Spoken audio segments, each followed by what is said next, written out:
ನಮಸ್ಕಾರ, ಪ್ರಜಾವಾಹಿನಿಗೆ ಸ್ವಾಗತ. ನಾನು ರಜನಿಶ್ರೀ. ಅನಂತ್ ಕುಮಾರ್ ಹೆಗಡೆಯವರು ಇದು ಮೊದಲನೇ ಸಲ ಅಲ್ಲ. ಹಿಂದೆ ಮಂತ್ರಿಯಾಗಿದ್ದವರು ಕೂಡ ಏನಿದೆ. ಯಾರ ಕಾಲದಲ್ಲಿ ಮಂತ್ರಿ ಆಗಿದ್ದವರು? ನರೇಂದ್ರ ಮೋದಿಯವರ ಕಾಲದಲ್ಲಿ ಮಂತ್ರಿ ಆಗಿದ್ದರು. ನರೇಂದ್ರ ಮೋದಿಯವರು ಅವರನ್ನ ಮಂತ್ರಿಮಂಡಲದಿಂದ ಬಿಡೋದಾಗಲಿ ಅವ್ರ ಮೇಲೆ ಶಿಸ್ತಿನ ಕ್ರಮ ಆಗಲಿ ತಗೊಳ್ಳಿಲ್ಲ. ಇದು ಬಿಜೆಪಿಯವರ ಇಡನ್ ಅಜೆಂಡಾ. ಸಂವಿಧಾನ ಬದಲಾವಣೆ ಮಾಡಬೇಕು. ಈಗ ಅವ್ರು ಏನ್ ಹೇಳಿದ್ದಾರೆ, ಸಂವಿಧಾನಕ್ಕೆ ಬೇರೆ ಬೇರೆ ಅನಗತ್ಯ ವಿಚಾರಗಳನ್ನೆಲ್ಲ ಮಾಡಿದ್ದಾರೆ ಅಂತ ಹೇಳ್ತಾರೆ ಅಲ್ವಾ. ಅದಕ್ಕೋಸ್ಕರವಾಗಿ ನಮಗೆ 2/3 ಮೆಜಾರಿಟಿ ಬೇಕು ಪಾರ್ಲಿಮೆಂಟ್. ಅಂದ್ರೆ ಸಂವಿಧಾನ ಬದಲಾವಣೆ ಮಾಡಲಿಕ್ಕೆ 2/3 ಮೆಜಾರಿಟಿ ಬೇಕು. ದೇಶ ಉದ್ಧಾರ ಮಾಡಕ್ಕಲ್ಲ, ಬಡವರು ಉದ್ಧಾರ ಮಾಡಕ್ಕಲ್ಲ, ಸಂವಿಧಾನ ಬದಲಾವಣೆ ಮಾಡಕ್ಕೆ. ಯಾಕಂತಂದ್ರೆ ಅವರು ಮರುವಾದವನ್ನ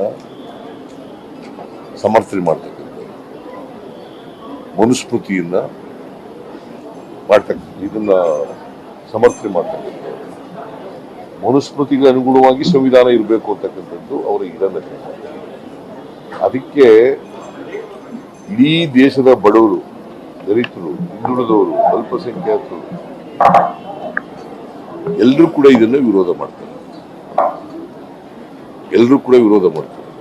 ಒಂದು ವೇಳೆ ಸಂವಿಧಾನ ಬದಲಾವಣೆ ಮಾಡ್ತಕ್ಕಂಥ ಕೆಲಸ ಮಾಡಿದ್ರೆ ಈ ದೇಶದಲ್ಲಿ ರಕ್ತಪಾತ ಆಗ್ತದೆ.